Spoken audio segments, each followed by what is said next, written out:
materi yang akan kita bahas di pagi hari ini, yaitu terkait pelayanan-pelayanan dari Disnakeswan untuk masyarakat, khususnya bagi para peternak. Baik, nah sebagai pembuka atau mengawali talk show kita di kesempatan pagi hari ini, mungkin bisa dijelaskan dulu nih Pak Fauzan, apa saja sih tupoksi dari Disnakeswan Kabupaten Tanah Laut. Ini kita mengulas sedikit kembali ya terkait tupoksi dari Disnakeswan sebelum nanti kita merambah kepada pelayanan-pelayanan yang akan diberikan oleh Disnakeswan untuk masyarakat Kabupaten Tanah Laut. Silakan Pak Fauzan. Terima kasih Bu.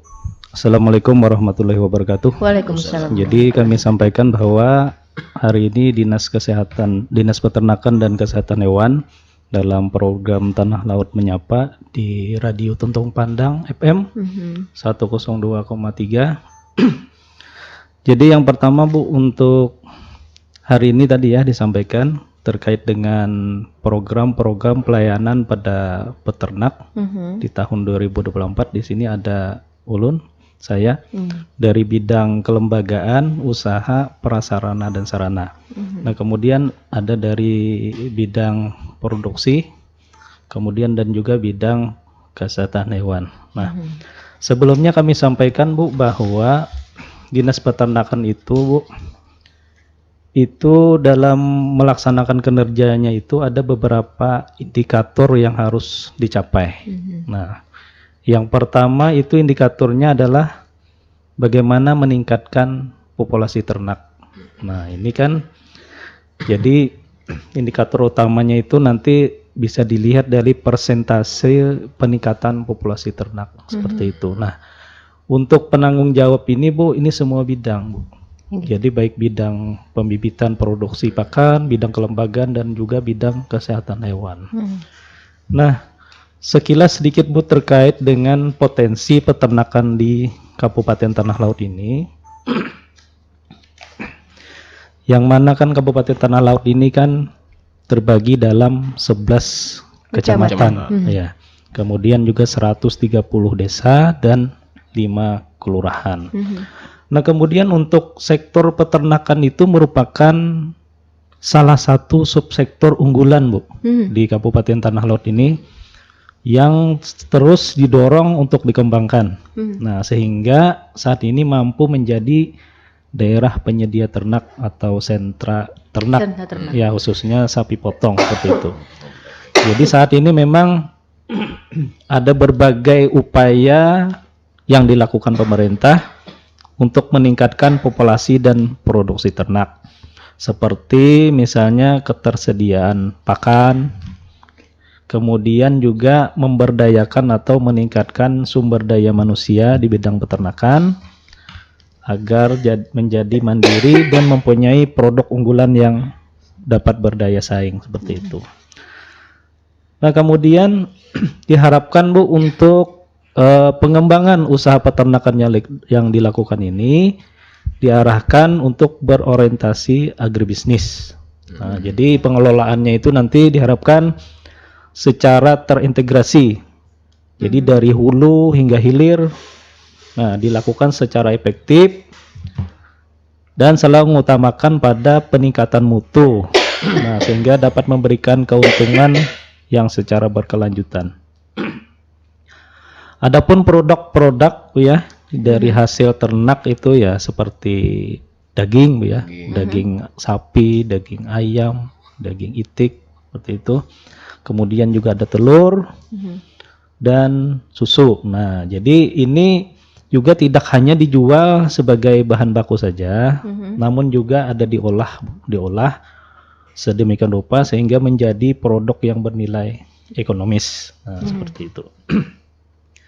Nah, seperti yang saya sampaikan tadi bahwa Kabupaten Tanah Laut ini merupakan sentra ternak sapi potong di Kalimantan Selatan. Nah, bahkan sampai Kalimantan lain Bu, Kalimantan Tengah. Sampai keluar provinsi ya, Pak ya? Keluar provinsi juga seperti itu. Jadi lebih dari 40% Bu kebutuhan daging sapi potong ini dipasok dari Kabupaten Tanah Laut. Ini untuk wilayah luar provinsi Pak ya? Iya. Regional Kalimantan mungkin? Jadi 40% ini maksudnya di Kalsel Bu. Oh, di Kalsel. Di Kalsel. Kalimantan Selatan ya. Jadi kan Kalsel ini ada 11 kabupaten Bu ya. 11 kabupaten. Nah, jadi 11, kita 12 nih ya. untuk sapi potong aja 40% dari kita. Oke. Dari Kabupaten Tanah Laut seperti itu. Nah, kemudian untuk mendukung itu tentunya ada beberapa fasilitas-fasilitas Bu yang sudah disediakan oleh Dinas Peternakan dan Kesehatan Hewan. Nah, salah satunya ada pasar hewan kan Bu, pasar hewan dan rumah potong hewan. Nah, untuk pasar hewan kan setiap hari Senin. Nah, itu kan seminggu sekali itu ada pasar hewan. Nah, jadi dampaknya ini tidak hanya untuk Tanah Laut saja Bu, fasilitas ini namun juga untuk Kalimantan secara umum seperti itu.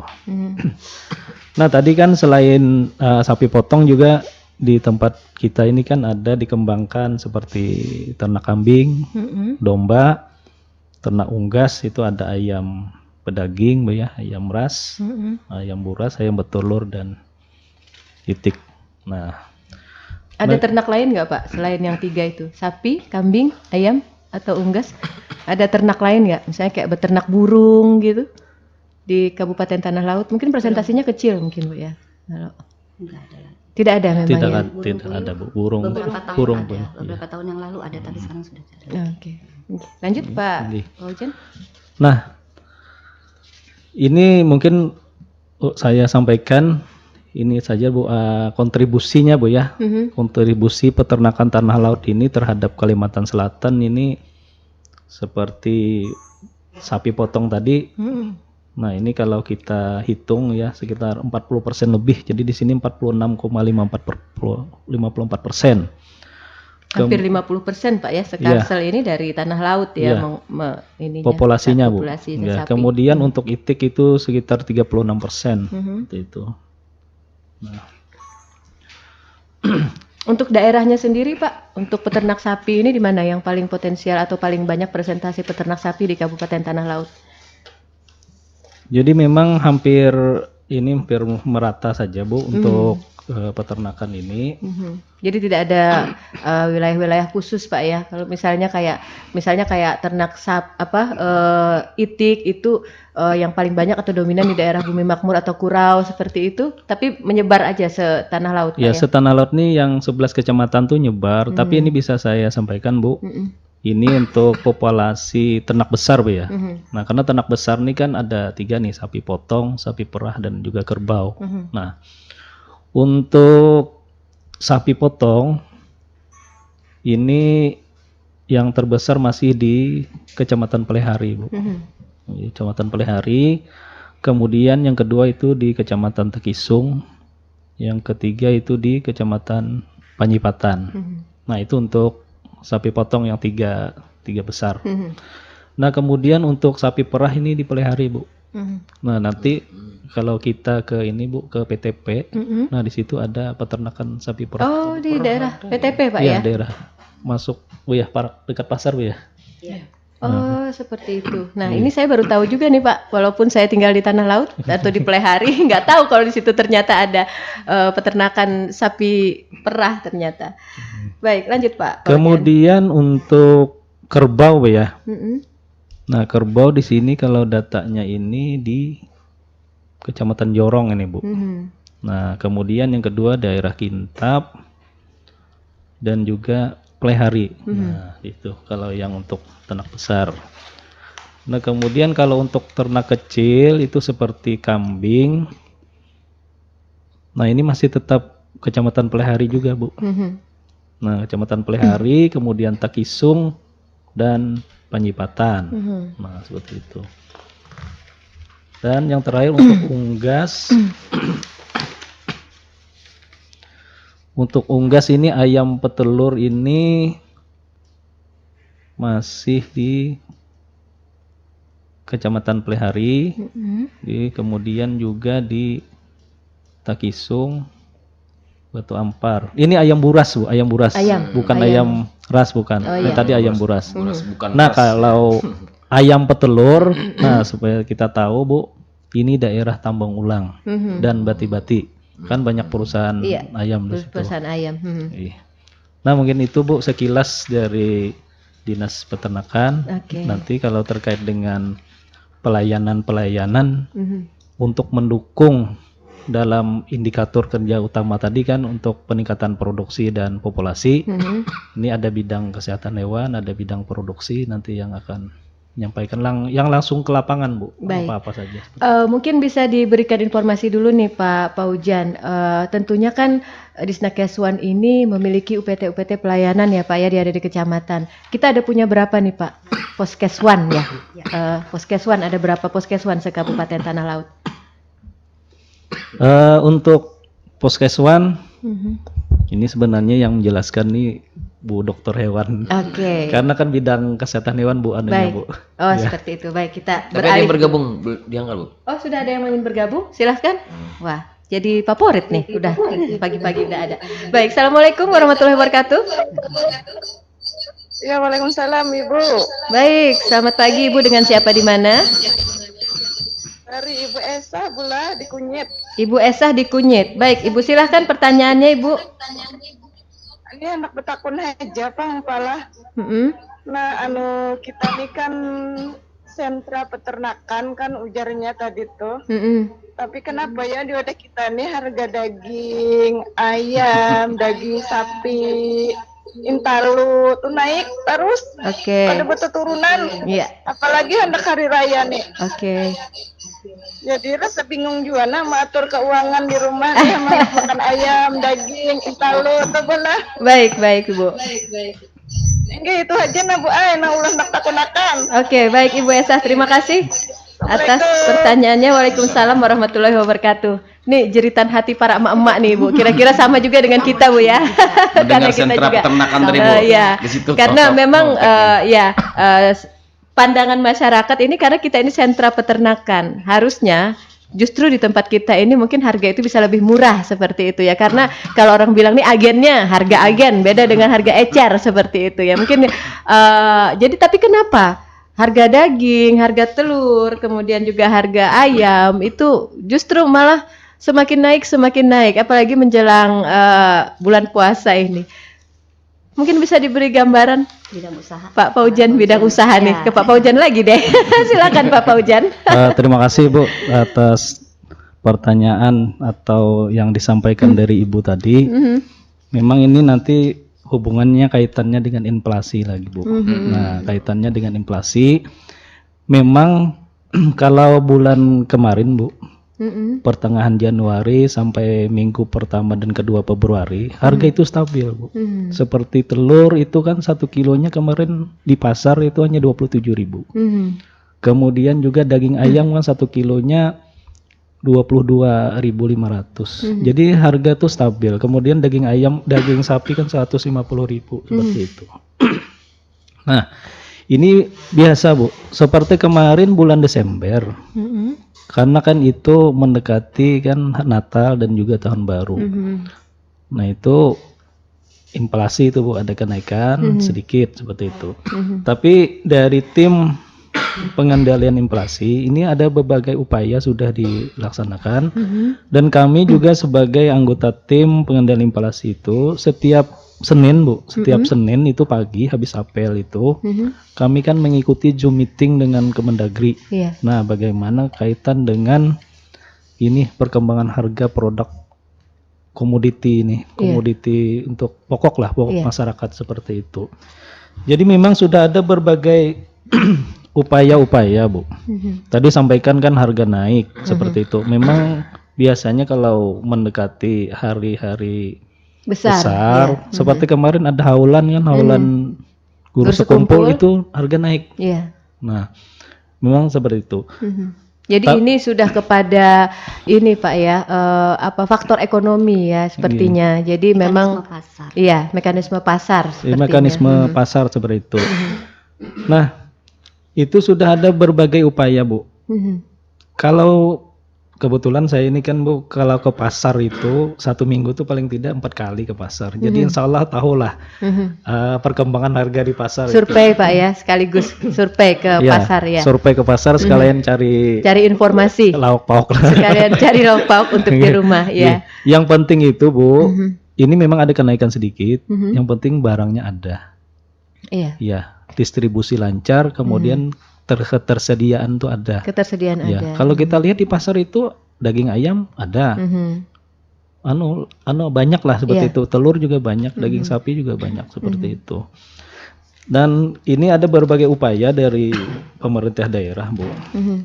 Untuk Nah, menekan iya, kenaikan iya, itu supaya untuk jangan menekan terlalu tinggi kenaikan seperti itu. itu. Ada batasannya seperti itu, Pak ya. Iya. Jadi pedagang-pedagang itu tidak bisa juga untuk sesuka hati mereka untuk menaruh harga seperti itu. Ada kontrol juga mungkin dari Iya, pemerintah, Pak. dari pemerintah Kabupaten Laut ini kan untuk tim pengendali inflasi ini kan Dinas Peternakan, kemudian juga ada Kopdak, Bu ya, Dinas Perdagangan, Ketahanan Pangan, seperti itu kan bagian ekonomi.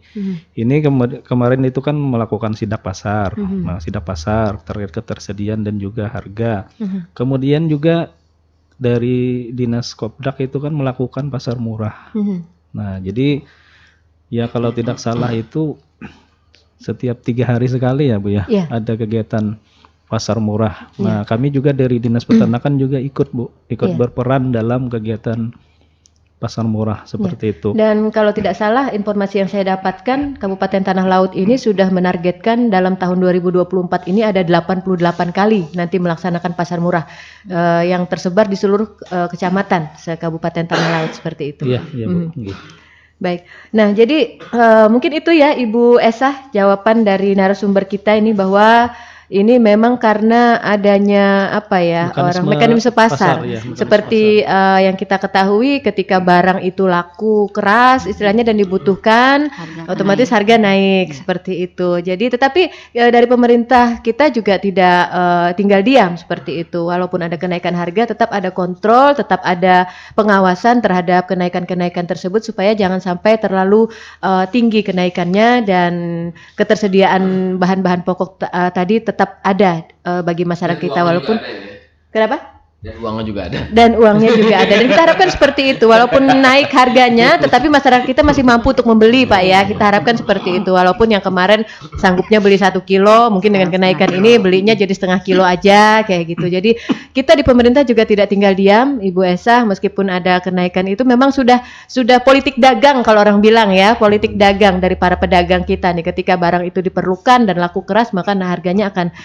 naik jadi seperti itu. Nah mudah-mudahan nanti ke depannya inflasi ini bisa ditekan semaksimal mungkin sehingga kenaikan-kenaikan harga bahan pokok ini tidak mencekik kepada masyarakat kita dan tetap bisa terjangkau oleh masyarakat kita. Demikian Ibu Esah, dan jangan lupa Bu kalau nanti ada pasar murah Bu ya, mungkin Ibu bisa mengambil kesempatan itu untuk berbelanja bahan pokok di pasar murah tersebut tentunya dengan harga yang jauh lebih murah daripada harga di pasaran. Baik, kita kembali ke topik tadi Bu terkait pelayanan Disnakeswan ini. Saya tadi bertanya ada berapa poskeswan Bu se-Kabupaten Tanah Laut ini. Silahkan Ibu Tri Astuti ya. Ya, terima kasih Ibu. Jadi untuk Kabupaten Tanah Laut kita punya 4 poskeswan Ibu. Itu ada di Kecamatan Takisung, Kecamatan Batu Ampar, Kecamatan Panyipatan, dan Kecamatan Kurau. Kita ada 4. Jadi pelayanan yang diberikan baik oleh Dinas Peternakan maupun oleh poskeswan itu pelayanan kesehatan hewan baik secara aktif maupun pasif. Aktif itu maksudnya kita melakukan kalau di manusia tuh posyandu gitu. Jadi kita turun ke lapangan, kita melakukan vaksinasi, pengobatan atau pemberian vitamin kepada ternak. Kalau itu yang bersifat aktif, kalau yang bersifat pasif, jadi masyarakat yang ternaknya sakit akan mendatangi poskeswan, lalu nanti akan diberikan pelayanan oleh teman-teman yang ada di poskeswan. Rata-rata ada berapa personil Bu yang beroperasi di masing-masing poskeswan ini? Kalau personil variatif ya, antara 4 sampai 6, tapi setiap poskeswan ada dokter hewannya. Ada dokter hewannya. Iya, ada dokter hewannya. Jadi ada apa namanya yang memang betul-betul personil yang memang betul-betul bisa bertanggung jawab terhadap keputusan-keputusan baik itu diagnosa maupun penyakit yang pengobatan yang akan harus diberikan kepada ternak yang sakit tadi Bu ya. Mengingat kita cuma punya 4 poskeswan di se-Kabupaten Tanah Laut. Sementara tadi penjelasan dari Pak Paujan ini ada beberapa daerah memang yang menjadi populasi ternak ya, terutama seperti Kecamatan Kintab, ini juga untuk ternak besar seperti kerbau seperti itu. Nah, bagaimana ini tentang kecamatan-kecamatan yang tidak punya poskeswan Bu? Sementara mereka di sana juga merupakan daerah peternak yang cukup besar presentasinya. Iya, jadi Untuk kecamatan-kecamatan yang tidak ada poskeswannya, kita punya petugas teknis di lapangan. Mereka nanti kalau misalnya ada kasus di lapangan, mereka biasanya akan konsultasi dengan kita, lalu kita memberikan advice gitu ya, memberikan saran apa yang harus dilakukan. Jadi di setiap kecamatan itu biasanya ada sudah minimal 2, biasanya ada 2. Setiap kecamatan ada 2. Setiap kecamatan ada. Kecamatan Plehari banyak, yang paling banyak malah. Iya. Baik. Jadi ada ini nggak Bu? Kalau kayak kita di kesehatan itu kan biasanya kayak kami Bu ya dulu kalau di kesehatan ini kita ada yang namanya pelayanan kesehatan keliling seperti itu. Ada nggak di Disnakeswan nih punya program seperti itu untuk kecamatan-kecamatan yang tidak mempunyai poskeswan? Ada jadwal nih, misalnya di kecamatan ini kita ada jadwal pelayanan keliling seperti itu? Iya, ada Bu. Ada, itu yang termasuk dengan pelayanan yang sifatnya aktif. Jadi kita punya jadwal. Jadi setiap bulan itu ada personil kita yang akan menjadwalkan ini minggu ini tanggal sekian kemana, tanggal sekian kemana, itu ada. Iya, jadi para peternak bisa memanfaatkan kesempatan tersebut yang istilahnya ternaknya yang lagi sakit nanti bisa datang untuk diobati seperti itu. Kita door to door Bu. Oh, door to door, jadi keliling malahan ya? Kalau dulu kita memang kita kumpul ya kan, misalnya di satu desa ada beberapa titik gitu. Kalau tapi sejak kemarin merebaknya PMK, kita tidak lagi dikumpul, jadi kita door to door. Door to door. Jadi kita datangi. Luar biasa sekali. Dengan personil yang sangat terbatas, tetapi kita melayani untuk seluruh peternak di Kabupaten Tanah Laut ya, Bu Tri Astuti. Baik, nah kita merambah kepada topik utama kita nih, program pelayanan dari Disnakeswan untuk para peternak di Kabupaten Tanah Laut. Bisa dijelaskan Bu, apa-apa saja program-program yang saat ini sudah disusun oleh Disnakeswan yang akan diberikan kepada para peternak kita dan bisa dinikmati oleh peternak kita pelayanan program tersebut? Ya, kalau terkait dengan kesehatan hewan, kita melakukan pelayanan kesehatan hewan ya kan. Jadi pelayanan kesehatan hewan yang kita berikan itu berupa vaksinasi. Vaksinasi itu kalau untuk ternak besar itu PMK, Jembrana, sama SE, ya kan. Kalau untuk hewan kesayangan itu vaksinasi rabies. Selain itu juga kita melakukan pemberian vitamin, pemberian obat cacing, dan pengobatan darurat. Artinya pengobatan darurat ini kalau pada saat kita ke lapangan, kita melakukan pelayanan, ternyata ada ternak-ternak yang sakit, itu langsung kita obati pada saat itu juga. Kemudian kita juga melakukan pengambilan sampel untuk surveillance. Jadi kan ada beberapa penyakit yang mungkin secara klinis belum terlihat, tapi sudah bisa terbaca dari sampel darahnya. Itu kita juga melakukan pengambilan sampel. Ada biaya nggak Bu untuk pelayanan-pelayanan ini? Gratis. Semua gratis Bu ya. Mekanismenya seperti apa nih Bu kalau masyarakat kita misalnya tiba-tiba aja malam-malam misalnya nih ada ternaknya yang kejang-kejang misalnya seperti itu. Seperti apa nih masyarakat supaya bisa cepat dapat pelayanan nih Bu? Jadi gini ya Ibu, ya mungkin saya kalau untuk terkait biaya, kalau untuk pelayanan aktif ya, pelayanan aktif artinya yang kita sudah terjadwal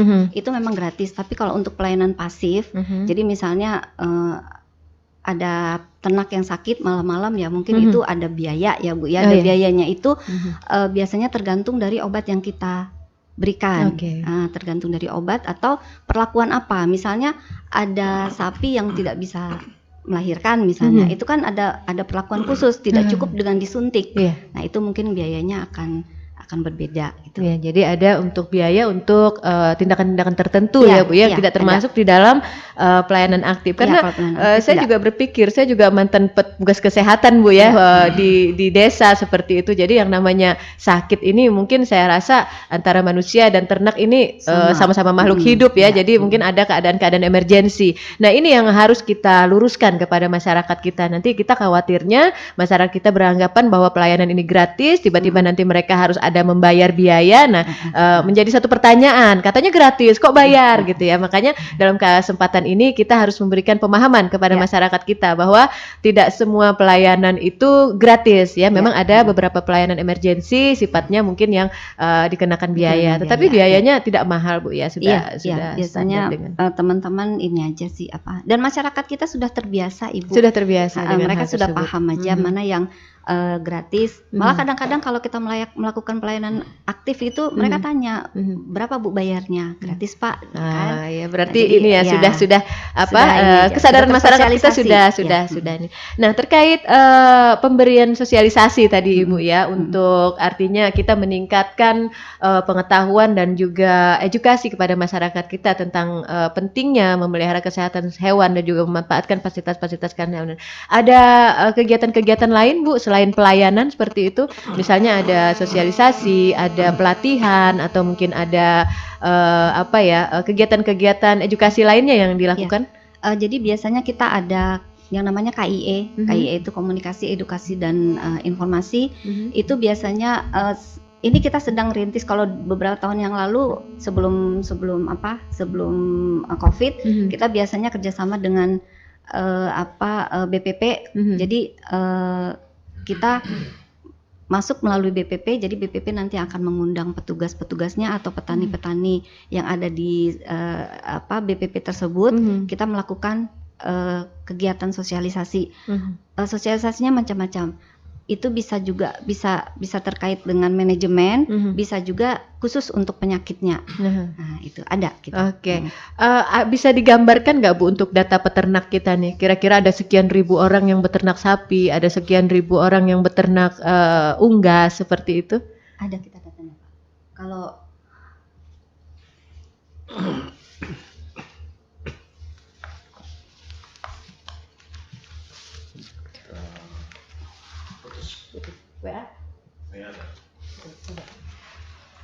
Baik, ini sambil kita mencari data Bu ya, ini ada pertanyaan kembali nih dari dari para pendengar kita.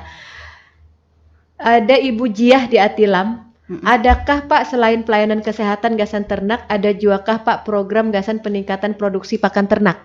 Jadi model pelatihan atau bagus lagi ada pengembangan lahan gasan produksi akan ternak di wadah kami. Itu pertanyaan yang pertama. Nih, jadi tentang peningkatan produksi pakan, Bu ya. Kemudian yang kedua, ada juga pertanyaan ini dari Bapak Samani di Manaran. Hasil anakannya bagus kawin suntik kah, bagus kawin alami kah jarnya? Nah, hasil anakannya lawan apa kelebihan dan kekurangannya? Nah, jadi tentang kawin suntik dengan kawin yang alami itu masing-masing kelebihan dan kekurangannya apa aja? Yang mana yang lebih baik di antara dua ini? Seperti itu mungkin bisa jadi pilihan bagi para peternak kita nih. Mungkin langsung ditanggapi, Ibu silahkan, Ibu Narni. Oke, terima kasih. Narti ya. Untuk Ibu yang di Atilam tadi tentang penanganan produksi pakan ya. Jadi kebetulan kita bisa Bu, kita diminta untuk misalnya menjadi narasumber pelatihan pakan, misalnya bisa, nanti bisa aja bersurat ke kantor. Terus sebenarnya kita ada juga program pengembangan pengembangan skala kecil produksi pakan itu kayak pabrik pakan mini misalnya. Cuma itu kan ada beberapa syarat, misalnya dengan mengajukan proposal, terus tersedia lahan, tersedia potensi pakan yang mau dikembangkan di situ. Misalnya di situ daerah sapi misalnya ya, di situ banyak rumput yang terbengkalai misalnya tidak tergunakan, atau pas kejadian kemarau mereka kekurangan rumput misalnya. Jadi kita bisa masuk di situ, diusulkan lewat pelatihan atau bahkan semacam program untuk pembuatan pabrik pakan mini lah begitu. Nah, nanti tapi itu kaitannya dengan dengan anggaran yang disetujui ya. Misalnya kalau kita nggak bisa di kabupaten, bisa kita usulkan ke provinsi atau APBN. Tapi ini tentunya melalui proses Bu ya. Jadi tidak kita harapkan Jadi kita harapkan mungkin bagi masyarakat yang ada niatan nih pengen punya pabrik pakan ternak mini misalnya ya, bikin dulu proposalnya. Kemudian yang pasti dilihat dulu nih potensi daerahnya yang ingin dikembangkan untuk pakan ternaknya. Nah, kalau memang ada di daerah Bapak Ibu Jiah tadi ya yang ada di Atilam, kalau memang ada seperti Ibu sampaikan tadi itu ada misalnya kayak lahan yang banyak rumputnya tapi terbengkalai, nah itu bisa dimanfaatkan untuk produksi pakan ternak skala kecil Bu ya. Jadi itu ada potensinya dulu, kemudian susun proposalnya dulu, ajukan kepada Disnakeswan dulu, nanti di Disnakeswan ini akan menyusun, menilai menilai kelayakannya. apakah ini layak untuk dikembangkan menjadi produksi pakan ternak, dan kalau memang layak nanti kita menyusun anggaran selanjutnya untuk ditindaklanjuti seperti itu. Nah, jadi begitu Ibu Jiah yang ada di Atilam ya. Kemudian juga ada pelatihan. Tapi ada apa, Bu? Bibit rumput memang ada misalnya. Kita bisa mengusahakan. Iya. Kita bisa bekerja Emang sama. ada Kalau bibitnya, Bu, ya? ada. Oh. Macam-macam. Ya, bermacam-macam. Varietasnya macam-macam rumput Oke, itu. jadi sesuai dengan kebutuhan ini ya peternak kita ya. Apa sih bahan baku dari ternak mereka seperti itu? Misalnya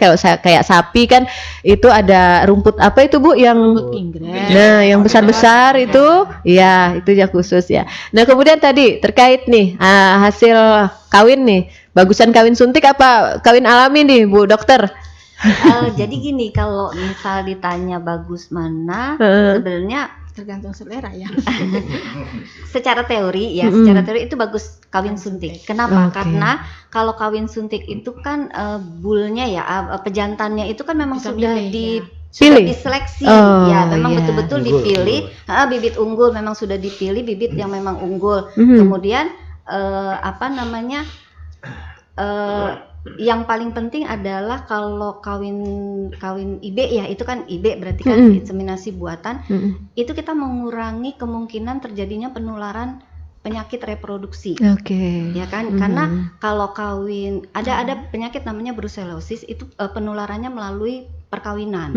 Jadi kalau misalnya pejantannya itu yang kawin alam ya, kalau pejantannya itu sudah terinfeksi oleh brucellosis, dia mengawinkan, nah itu bisa menularkan ke betinanya. Nah, Dan tentu betina kualitas anaknya juga nanti tidak bagus juga Bu ya. bisa keguguran. Bisa keguguran. Ya, oke. kemungkinan besar keguguran. Nah, induknya ini dan brucellosis ini kan sementara ini kalau pengobatannya sangat panjang dan tidak efektif ya kan. Nah, itu bisa seumur hidup akan dibawa, dan betinanya itu kalau nanti dikawinkan oleh pejantan yang lain, dia akan menularkan ke pejantan yang lain. Pejantannya ini kawin sama betinanya. Jadi nanti satu rantai menyebar. penularan Iya, jadinya menyebar Bu ya Iya, untuk jadi, penyakit tersebut. Jadi kalau misalnya dari sisi pencegahan penularan penyakit itu bagus Kawin suntik. Dan yang paling penting yaitu tadi bibit bulnya itu sudah diseleksi, ya, sudah ya, dipilih yang ya, sudah terbagus, dipilih, yang unggul sudah seperti itu. berkualitas lah. Nah, ada perbedaan nggak nih Bu hasil dari kawin suntik sama kawin alami? Kali aja yang kawin suntik nih mungkin anaknya nanti kurang kuat gitu kan, atau misalnya dia ada kelemahan apa? Sama Bu ya? Sama aja. Sama. Malah kalau kawin alamnya itu tidak diperhatikan, kadang-kadang bisa kawin saudara kan. Nah, itu iya. anaknya kualitasnya jadi lebih buruk kayak gitu kan, karena yang namanya sedarah kan. Iya, Jadi betul. dia biasanya lebih kecil. Resus kalau kita di kesehatan, kalau iya. ya resus biasanya Iya, kawin iya, sedarah itu ya memang pasti Incest. menghasilkan keturunan yang Yang kurang baik seperti itu. Saya tertarik Bu tentang kawin suntik ini. Seperti apa sih Bu kawin suntik ini? Apakah disuntik gitu? Kemudian apakah bisa setiap saat seperti itu, atau memang ada masa-masanya juga? Memang dia waktunya dia kawin nih baru disuntik gitu, atau bisa kapan aja gitu Bu? Karena kalau pemikiran saya nih ya, kawin suntik nih kayaknya lebih gampang nih, misalnya artinya dan lebih sering frekuensinya dibandingkan dia kawin secara alami untuk memproduksi anak lagi gitu. Gimana nih Bu? Jadi kalau kawin suntik, jadi ternak itu ya ada yang namanya siklus birahi. Nah, siklus birahi itu kalau pada sapi antara 21 sampai 28 hari. Jadi kalau dia tidak dikawin 21 sampai 28 hari, dia akan minta kawin lagi. Ya, itu siklus birahi namanya. Nah, Itu setiap bulan nggak Bu siklus birahinya, atau setahun sekali gitu? iya, setiap 21. Oh, setiap 21 sampai 28 hari. Oh gitu. Nah, jadi Sama kayak hitungannya manusia juga ya. Ya kan ya. Masa subur seperti itu. Ya, itu. Jadi ada siklus estrus ya kita istilahnya. Nah, itu cuma bisa dikawin suntik pada saat dia sedang estrus. Oke. Sama juga kawin alam juga gitu, dia cuma bisa dikawinkan pada saat dia sedang estrus. Kalau dia tidak estrus ya tidak bisa, betinanya juga nggak mau gitu kan. Nah, jadi kawin suntik itu kita memasukkan ada yang namanya straw. Nah, straw itu dimasukkan ke dalam gannya itu kita suntikan. Jadi apa ya, teknisnya itu kita melakukan palpasi rektal. Apa sih bahasa Indonesia ya? Merogoh. Merogoh, ya. Merogoh. Jadi Aha. tangan kita satu masuk ke rektalnya. Rektalnya, Nah, straw-nya ini, bibitnya ini kita masukkan melalui saluran reproduksi Seperti vaginanya. itu. Ya. Pasca melahirkan nih Bu, pasca melahirkan si sapi misalnya ini ya, pasca melahirkan. Berapa lama lagi dia bisa dikawinin lagi nih Bu? Kalau dia kondisi normal 21 hari sampai 28 hari kemudian dia bisa saja muncul estrus. Bisa saja birahi lagi. Tapi sebaiknya jangan langsung dikawinkan karena kan anaknya masih menyusu. Ya kan? Kalau anaknya masih menyusu dan induknya sudah bunting lagi, ditakutkan nanti susunya tidak maksimal. Oke. Kasihan anaknya, perkembangannya tidak maksimal nanti. Kira-kira berapa lama nih Bu bisa dikawinin Paling lagi? tidak Dua kali siklus, estrus, berarti ya, sekitar 2 bulan. bulanan ya. Kalau 2 bulan itu sudah inilah nanti sudah baik aja. Anaknya kan sudah bisa makan. Kalau untuk umur 2 bulan itu sudah bisa makan. Oke. Nah, itu jadi ya untuk Pak Samani yang ada di Manaran, Pak. Jadi bagusnya itu katanya lebih bagus kawin suntik nih daripada kawin alami, Pak. Karena kawin suntik ini bibitnya itu sudah dipilihkan yang unggul seperti itu. Kemudian juga mencegah terjadinya penularan penyakit melalui organ reproduksi antara sapi betina dan sapi jantan seperti itu. Nah, untuk hasilnya sendiri tidak ada perbedaan, Pak Samani. Jadi sama-sama bagus gitu ya. Malahan kalau kita bisa menarik kesimpulan dari penjelasan Ibu Dokter Hewan tadi, malahan lebih bagus dari yang hasil kawin suntik karena memang sudah dipilihkan bibit yang terbaik ya untuk bisa dikawinkan dengan betina tadi. Nah, demikian Pak Samani. Jadi mungkin ini bisa menjadi referensi bagi Bapak ya kalau memang saat ini Bapak punya ternak. Silahkan untuk berkonsultasi kepada petugas kesehatan hewan yang terdekat dengan Bapak untuk menjaga kesehatan hewan ternaknya, mungkin untuk pemberian vitamin, untuk kawin suntik juga ya, pengobatan, vaksinasi dan juga lain-lain. Nah, baik, rekan dengar Tuntung Pandang FM cukup seru ya di pagi hari ini nih, baru sebentar aja tadi Pak Paujan ngomong sudah ada yang nelpon, kemudian ini sudah ada yang bertanya lagi nih terkait kesehatan hewan kita, karena memang tidak kita pungkiri di tanah laut ini kita sebagai sentra ternak ya, khususnya untuk di Kalimantan Selatan. Baik, selain dari pelayanan kesehatan hewan yang Ibu jelaskan tadi Bu terkait vaksinasi, kemudian juga ada pemberian vitamin, kemudian juga ada vitamin, obat cacing, nah kemudian pengobatan darurat. Saya tertarik dengan apa yang Ibu sampaikan tadi, kalau nih ada ternak kita ini yang terkena virus apa tadi Bu namanya? PMK. Brucellosis. Nah, bagaimana cara mendeteksinya itu, Bu? Mungkin peternak kita juga perlu tahu nih, Bu. Kalau nanti di antara ternak mereka ternyata ada yang menderita gejala-gejala ke arah sana seperti itu. Bagaimana kita untuk mendeteksi ternak kita ini terkena virus atau tidak? Karena kita khawatirnya yang seperti Ibu sampaikan tadi untuk memutus rantai penularan dari virus itu sendiri kepada ternak-ternak yang lain. Jadi gini, koreksi sedikit ya Bu. Brucella ini bukan virus. Ini maafkan. Ya, ini bakteri. Bakteri. Jadi apa namanya? Gejala yang klinisnya sebenarnya tidak. Kalau betina itu dia biasanya akan mengalami keguguran di trimester ke-3. Jadi umur kebuntingan 6 sampai 9 bulan. Nah, itu kalau kemudian artritis pembengkakan sendi. Ya, terjadi pembengkakan sendi. Tapi itu juga tidak selalu muncul, apalagi kalau penyakitnya itu sudah lama gitu kan. Nah, kalau di pejantan dia akan selain pembengkakan sendi itu dia akan mengalami orkitis. Pembengkakan di preputiumnya, di penis. Di penis. Ya, bisa kayak gitu juga. Jadi apa namanya? Memang kadang-kadang dia tidak mematikan. Yang bikin masyarakat kita kadang-kadang tidak peduli ini karena dia tidak mematikan, ya kan? Cuma dia bisa menyebabkan keguguran dan bisa menyebabkan kemandulan. Jadi makanya karena masyarakat kita banyak yang tidak aware terhadap penyakit ini, makanya kami melakukan surveillance. Setiap kami ke lapangan, kami selalu melakukan pengambilan darah. Dan itu kita tes gitu kan, kalau misalnya ada yang positif kita akan informasikan kepada pemiliknya.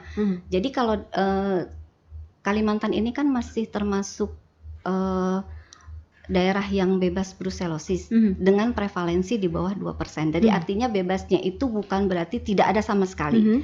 Kita ada tapi masih di bawah 2%. Untuk kasus di Tanah Laut sendiri Bu, mungkin bisa Di bawah digambarkan 2%. di bawah 2% Masih Bu di ya. bawah 2%. Nah, untuk kasus-kasus yang daerah-daerah yang kasusnya masih di bawah 2%, itu penanganan kalau ada hewan, kalau ada ternak yang positif Brucella itu slaughter. Jadi artinya dia harus dimusnahkan. Oh. Dimusnahkan dalam artian bukannya disembelih gitu loh. Jadi dia tidak boleh lagi diperjualbelikan. Jadi satu-satunya cara kalau mau diperjualbelikan harus di RPH supaya dia memang dipotong gitu. Jadi untuk memutus mata rantai penularannya. Nah, seperti itu. Baik. Maaf saya agak sedikit batuk ini, bukan lagi musim batukan ini ya. Kalau ternak terinfeksi bakteri tadi, kemudian Ibu bilang tadi harus dimusnahkan Bu ya, harus dimusnahkan. Dalam artian tidak bisa dikonsumsi Bu ya? Bisa, dikonsumsi bisa. Cuma saluran reproduksinya aja nanti yang harus kita buang. Tidak berpengaruh Bu terhadap kesehatan dagingnya? Tidak ya? Sama sekali tidak berpengaruh dia terhadap kesehatan daging. Jadi brucellosis ini memang penyakit zoonosis ya Bu ya. Zoonosis kan artinya penyakit itu bisa menular ke manusia, tapi dia penularannya bukan melalui makanan. Oke. Nah, jadi dia bukan foodborne disease. Jadi penularan bisa menularkan ke manusianya lewat bagaimana? Misalnya ternak betina tersebut kena Brucella gitu ya, yang kemudian dilakukan kawin suntik sama petugasnya.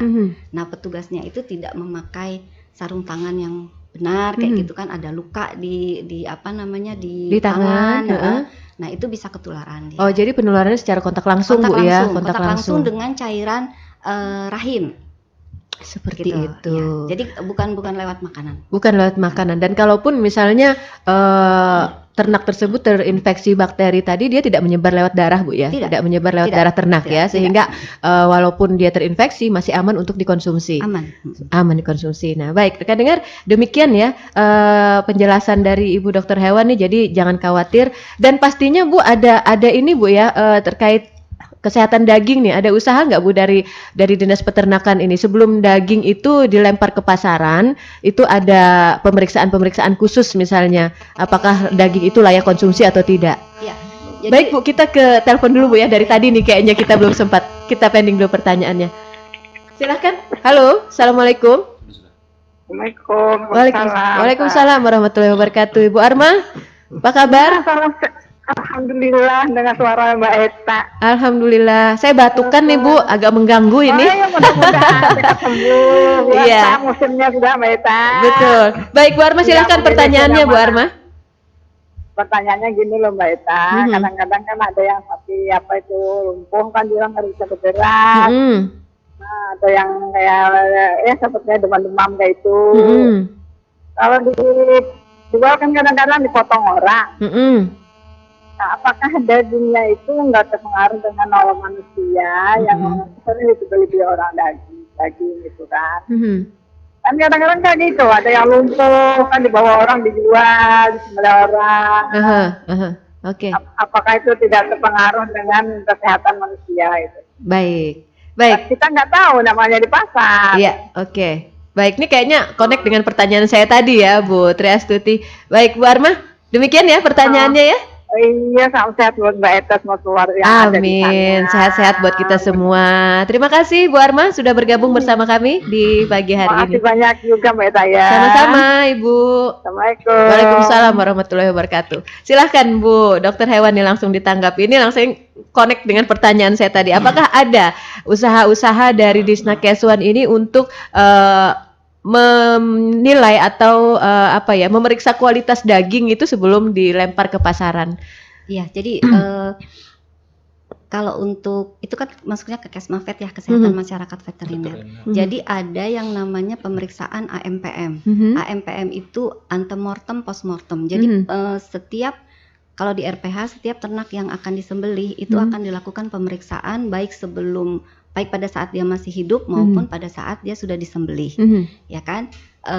Jadi pemeriksaannya itu meliputi terutama kalau misalnya dia masih hidup, ada nggak ciri-ciri penyakit yang kira-kira nanti bisa mempengaruhi daging dan bisa berpengaruh ke kesehatan manusia, gitu kan. Misalnya penyakit apa tuh Bu yang diderita ternak yang bisa mempengaruhi kepada kesehatan manusia? Penyakit-penyakit zoonosis, terutama antrak. Tapi kita di sini belum pernah ketemu antrak. Belum Bu ya? Ya, kita di sini bebas antrak. Kalau penyakit yang lain, misalnya kayak brucellosis, itu kan seperti saya sampaikan tadi, dia tidak menular, ya.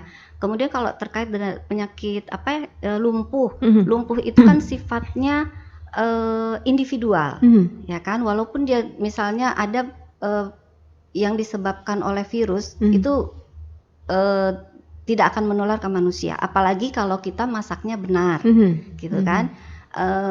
Yang harus ditakutkan sebenarnya bukan penyakit pada sapi, tapi pada ayam, avian influenzanya itu, flu burungnya itu, karena flu burungnya itu kita kan kadang-kadang kalau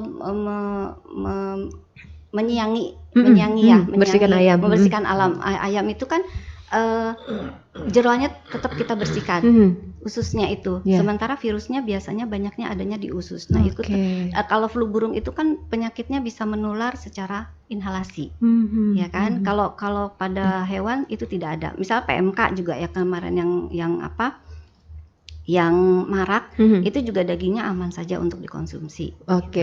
Jadi memang sudah ada pemeriksaan terlebih dahulu Bu ya, sebelum produk ini bisa dilempar ke pasaran untuk bisa dikonsumsi oleh masyarakat kita. Baik, kayaknya memang lebih menarik ini kepada penjelasan dari Bu Astuti ya, banyak pertanyaannya ke arah sana gitu, karena memang ini merupakan keresahan-keresahan yang ada di masyarakat kita. Tapi saya rasa saya juga tertarik tadi dengan penjelasan atau pertanyaan dari Ibu Jiah tadi terkait pakan ternak nih Bu. Bagaimana gambaran ketersediaan pakan ternak kita di Kabupaten Tanah Laut ini Bu? Biasanya memang kalau saya lihat ya, apalagi ketika di tahun 2023 kemarin kita sempat mengalami kemarau yang cukup panjang seperti itu, dan saya sempat dulu beberapa tahun yang lalu dari Disnakeswan ini pernah memberikan bantuan pakan ternak berupa rumput itu kepada para peternak sapi kita dulu seperti itu. Nah, bisa dijelaskan mungkin Bu untuk gambaran ketersediaan pakan ternak kita di Kabupaten Tanah Laut, kemudian langkah-langkah yang telah disiapkan oleh Disnakeswan ini terkait misalnya tiba-tiba saja nanti terjadi kelangkaan pakan ternak atau kesulitan pakan ternak bagi peternak kita. Silakan Ibu. Terima kasih. Untuk ketersediaan pakan di Tanah Laut ini, kalau musim hujannya full hampir kayak gini nih, kita aman aja sebenarnya. Aman. Kecuali yang kemarin kita sempat kemarau panjang. Jadi sudah kita antisipasi untuk beberapa tahun belakangan ini kita secara terus-menerus memberikan masukan, memberikan bantuan dan pengarahan kepada masyarakat tentang pengolahan pakan yang bisa, kalau tidak ada rumput, kalau rumput pas melimpah gini kita bisa mengolah namanya silase, fermentasi jerami, fermentasi rumput gitu. Untuk simpanan gitu Bu ya? Untuk simpanan itu bisa Bu ya? Ya, bisa dilakukan. Atau mungkin Disnakeswan punya lahan sendiri Bu, khusus menanam pakan ternak ini untuk bantuan-bantuan nanti diberikan kepada masyarakat, enggak Bu ya? Kalau kita ada beberapa, tapi di belakang kantor itu cuma sedikit, mungkin kalau untuk kapasitas 5 ekor paling ya cukup aja. Tapi kemarin pas kita banjir yang di mana Kunyit ya, kemarin yang banjir parah kemarin itu kita memfasilitasi untuk pemberian bantuan pakan itu, kita berkolaborasi dengan BPTU, jadi kita memintakan bantuan di sana supaya kita bisa salurkan sama peternak-peternak ruminansia terutama ya. Kalau peternak unggas kan lain lagi ya. Jadi untuk yang itu tadi pengolahan pakan itu ada beberapa peternak yang, jadi sementara ini kita dorong terus peternak itu supaya terbiasa dengan pembuatan pakan ternak yang bisa disimpan. Iya, supaya mengantisipasi kalau pas pada saat pakan tidak tersedia, terutama untuk yang rumput-rumputan itu tadi Bu ya. Mungkin untuk unggas tidak terlalu masalah Bu ya pakan ternaknya. Sebenarnya kalau di unggas itu masalahnya itu harga pakannya yang tinggi, karena kita banyak tergantung sama pabrik kan. Pakan jadi. Kita punya kan Bu ya di Kabupaten Tanah Laut produk pakan ya? Iya, seperti komplit seperti itu. Tapi harganya ya tetap aja sama dengan yang dijual di luar kan. Oh, seperti itu. Dan bahan pakan untuk sejenis unggas ini kan bersaing dengan manusia, jagung contohnya, dedak otomatis kan bersaing dengan manusia kan. Jagung kan bisa dipakai manusia juga, bisa jadi alternatif aja kalau untuk dilempar ke mana namanya, ke peternak. Ke peternak. Ya. Kalau kecuali manusia sudah kebutuhannya sudah cukup kan baru Iya. Nah, ya. Oke. Nah, jadi memang ini apa ya? Saya merasa ini merupakan suatu fenomena di mana kita berada di suatu daerah yang memiliki pabrik pakan ternak, tetapi harga pakan ternak sama dengan harga di luaran seperti itu. Ada rencana nggak nih Bu dari Disnakeswan nih supaya misalnya kayak kita ini yang namanya agen bisa dapat harga agen deh buat peternak kita khususnya di wilayah kita di tanah laut gitu. Jadi misalnya kita ada advokasi kepada pengusaha pakan ternak misalnya seperti itu ya. Kalau buat dijual di peternak kabupaten di tanah laut bisa kasih harga miring dong, jangan sama dengan harga yang di luar. Ada nggak seperti itu nih Bu rencananya?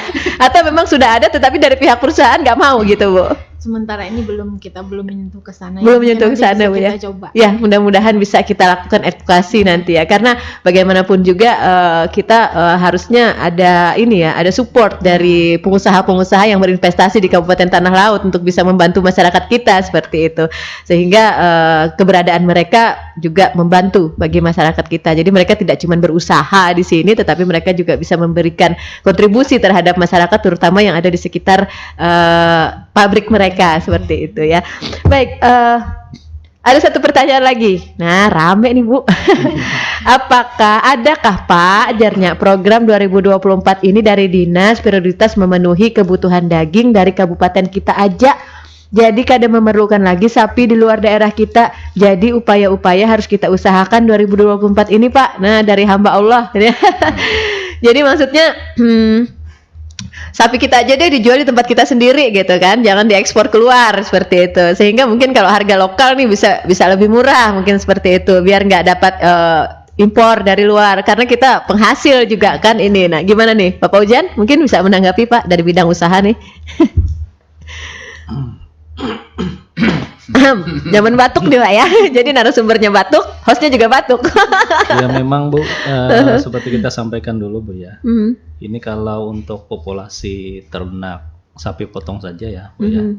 Kita sampai dengan Desember 2023 kemarin sekitar 86.000 ekor. Nah, itu yang kalau yang dari dinas. Kemudian kemarin kan ada sensus pertanian dari BPS. Nah, sensus dari pertanian dari BPS itu berdasarkan hasil sensus tuh kita malah turun. Ya, datanya itu turun itu.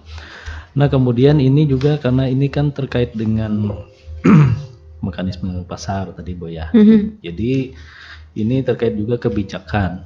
Jadi baik kebijakan provinsi. Jadi kita ini Bu kalau terkait dengan pengeluaran ternak, kemudian juga mendatangkan ternak dari luar, itu kan ada kebijakan dari provinsi juga seperti itu. Bu. Seperti itu. Ya, jadi kemudian tapi itu memang ada kotanya Bu. Jadi memang untuk masing-masing kabupaten kota itu ada kotanya. Jadi tanah laut nanti berapa sih yang bisa impor dari luar? Ya, impor dari luar, kemudian juga pengeluaran juga seperti itu.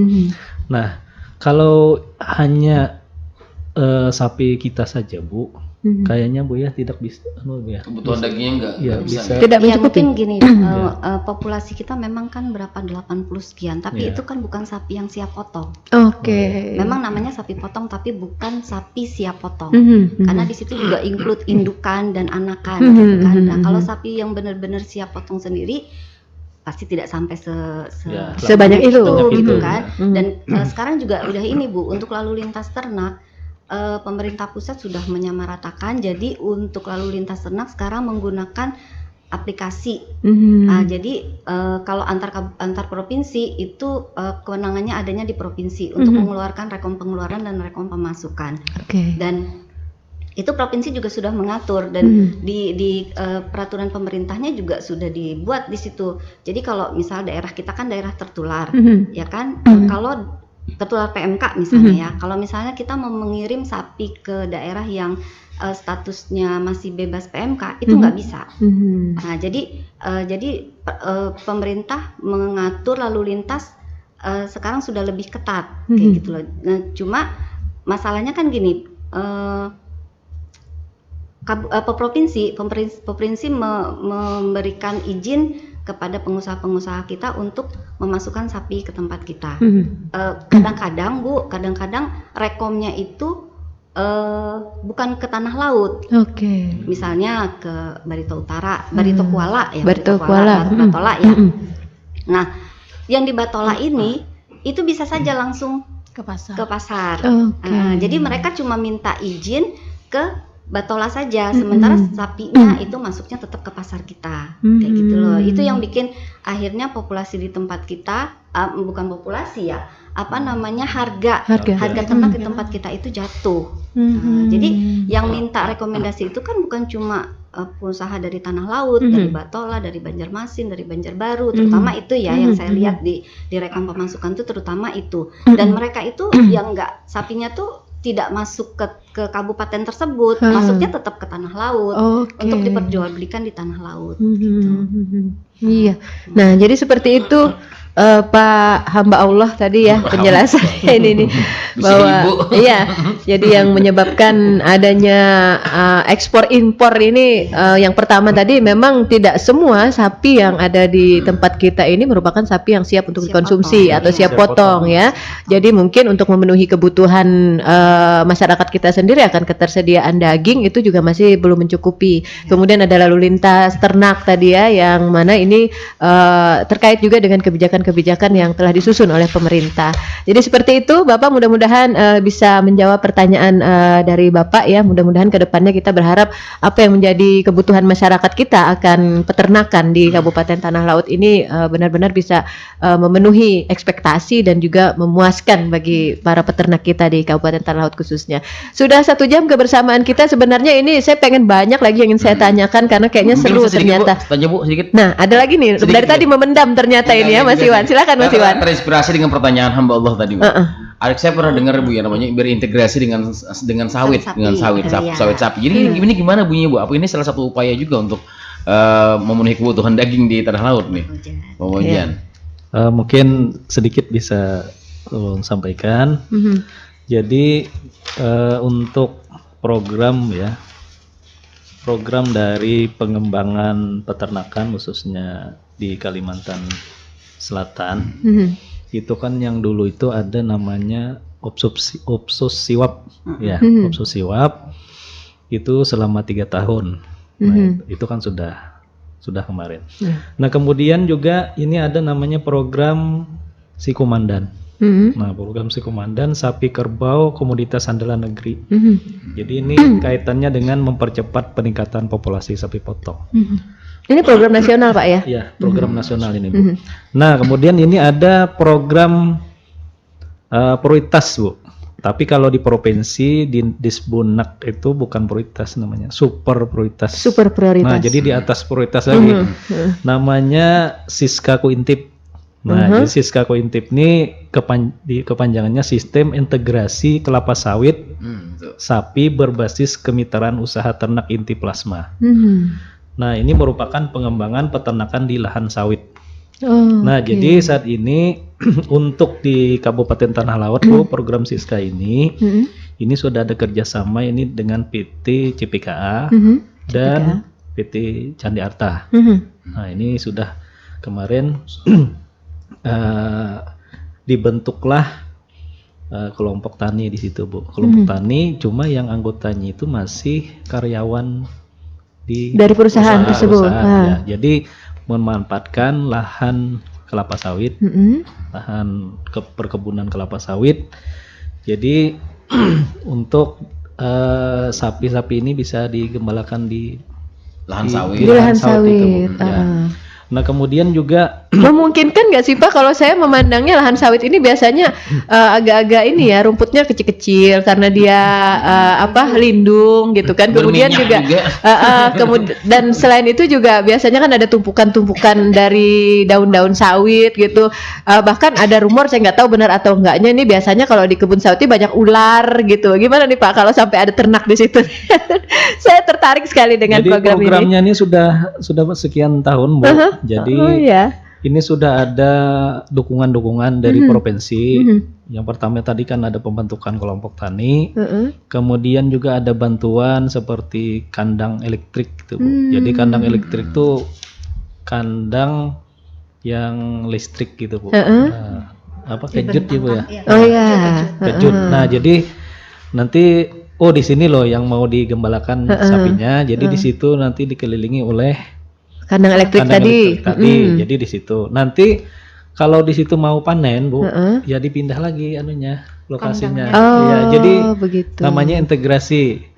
Ya seperti itu. Makanya kerjasama juga dengan si perusahaan kelapa sawit tadi seperti itu. Nah kemudian juga kemarin tuh memang ada juga bantuan seperti alat pencacah rumput juga. Jadi selain dia di bawah kelapa sawit itu tadi makan makan rumput yang tersedia di situ. Ada juga Bu untuk penanaman rumputnya seperti itu ya, rumput yang seperti rumput gajah, rumput apa? Yang lainnya lah. Lainnya untuk pakan sapi tadi ya. Sapi seperti itu. Apakah tidak mengganggu kelapa sawit ya Pak? Biasanya dibersihin kan biasanya oleh pekerjanya. Justru itu menguntungkan malahan Pak, karena kan nggak disemprot. Perusahaan kan tidak mengeluarkan biaya semprot rumput kan. Iya, karena ada sapi yang memakan rumputnya itu yang tadi. Pertama, yang kedua pupuknya dari sapi mengurangi jatah pupuk yang harus iya betul sekali ya, jadi ada simbiosis mutualisme ya antara pohon kelapa sawit dengan sapi di situ. Oke, baik Bapak dan Ibu para narasumber kita, sudah banyak sekali hal yang kita bahas ini dan kayaknya memang respon dari masyarakat kita terkait peternakan yang ada di Kabupaten Tanah Laut ini cukup bagus ya, dan kalau misalnya kita perpanjang 1 jam lagi mungkin akan lebih banyak lagi nih pertanyaan-pertanyaan yang masuk, kan memang kita mayoritas juga masyarakat kita juga adalah peternak seperti itu. Namun karena keterbatasan waktu kita, mudah-mudahan di lain waktu dan kesempatan kita bisa bertemu kembali untuk membahas hal-hal lain yang tentunya kita berikan kepada masyarakat kita sebagai sebuah pengetahuan, wawasan, dan juga untuk meningkatkan kesejahteraan para peternak kita di Kabupaten Tanah Laut. Dan untuk mengakhiri talk show kita di kesempatan pagi hari ini, silahkan Pak Ujan, mungkin ada closing statement yang ingin disampaikan kepada para peternak kita dan juga kepada masyarakat kita terkait peternakan di Kabupaten Tanah Laut. Silahkan. Terima kasih Bu. Jadi tadi sudah kita sampaikan bahwa untuk sektor peternakan Bu ya di Tanah Laut ini merupakan salah satu sektor unggulan di Kabupaten Tanah Laut. Jadi kami dari Dinas Peternakan dan Kesehatan Hewan seperti tadi sampaikan, kalau ada apa tadi Bu ya, pengaduan, kendala dan segala macam pelayanan, kami insya Allah siap saja untuk melakukan pelayanan ke masyarakat seperti itu. Ada layanan call centernya nggak nih di Snakeswan? Masih melalui petugas di lapangan mungkin Bu? Iya. Kita yang ada adminnya itu di klinik. Oh, di klinik ya. Di klinik. Oke. Baik. Lanjut. Ya, sebenarnya tadi Bu untuk bidang kelembagaan sendiri itu untuk pelayanan masyarakat itu banyak Bu. Ya. Terkait dengan kita kan untuk bidang kelembagaan itu ada namanya lomba kelompok tani ternak. Nah, itu kan ada komoditi sapi potong dan juga itik. Jadi setiap tahun kelompok-kelompok tani ternak itu melalui BPP Bu ya, BPP di kecamatan itu mengusulkan misalnya 1 atau 2 kelompok untuk diikutkan dalam lomba kelompok tani ternak ya, seperti itu. Itu merupakan salah satu bentuk pembinaan kepada kelompok, karena kan nanti kita sampaikan kaitannya dengan bagaimana sih administrasi kelompok, seperti pembukuan, pencatatan, profil kelompok seperti itu. Kemudian juga kaitan dengan aspek teknis, aspek bagaimana sih budidaya atau manajemen pemeliharaan yang baik dan bagaimana seperti itu. Kemudian juga dari bidang kelembagaan ini kami juga ada menganggarkan itu pelatihan Bu. Nah, jadi untuk 2024 ini kami menganggarkan ada 6 kali pelatihan. Pelatihan apa aja itu Pak? Nah, jadi untuk pelatihan ini kaitannya dengan budidaya ternak Bu. Jadi biasanya itu dari kecamatan atau dari BPP misalnya mengusulkan ke dinas peternakan, itu topiknya apa? Misalnya mau terkait pakan, mau terkait manajemen pemeliharaan, atau kaitannya dengan hal-hal lain, insya Allah najab. Jadi pelatihan ini terkait tergantung dari kebutuhan Pak ya, Iya, kebutuhan dari di para peternak kita. para peternak. Mau dilatih apa nih gitu. Jadi Iya. silakan untuk mengusulkan melalui kecamatan seperti itu Pak ya. Kalau memang para kelompok petani ternak kita ini memerlukan pelatihan. Iya. Ada 6 kali nih tahun Iya. 2024 ini. Ya, insya Allah. Nah, Oke. kemudian terkait usaha nih Bu, Mm-mm. ini kami berharap ini Bu ya, karena ini kan kemarin kan programnya dari Pak Bupati dan Wakil Bupati kaitan Gapura Karomah. Mhm. Nah, Gapura Karomah ini kan ini kemarin selesainya sampai akhir 2023 Bu ya. Iya. Jadi ini memang sangat membantu kepada masyarakat, khususnya kalau kami kan kelompok tani seperti itu, dalam rangka ini untuk mendukung usaha mereka Bu. Mhm. Nah ini kan misalnya kalau di peternakan tuh bisa pinjaman sampai dengan 15 juta rupiah. Nah kan bisa untuk membantu penguatan usaha mereka. Betul. Seperti itu. Mhm. Nah mudah-mudahan ke depan ini masih bisa Masih bisa dimanfaatkan Pak ya. dilanjutkan program ini. Ya, baik. dilanjutkan seperti itu. Ya mungkin itu Bu, kan mungkin dari Bu Tri atau Bu Wahmin. Oh ya, ada closing statement yang ingin disampaikan, silahkan Kalau Ibu. dari kami dari Keswan, kalau ada kendala masalah peternakan, baik itu kesehatan hewan maupun manajemennya, dan memerlukan bantuan, silahkan kami siap. Petugas teknis kita di lapangan juga insya Allah siap aja membantu. Oke. Ibu Narti, silahkan Bu. Sesuai dengan bidang kami, peningkatan produksi itu kita lebih kepada menyarankan peternak untuk melakukan kawin secara Suntik.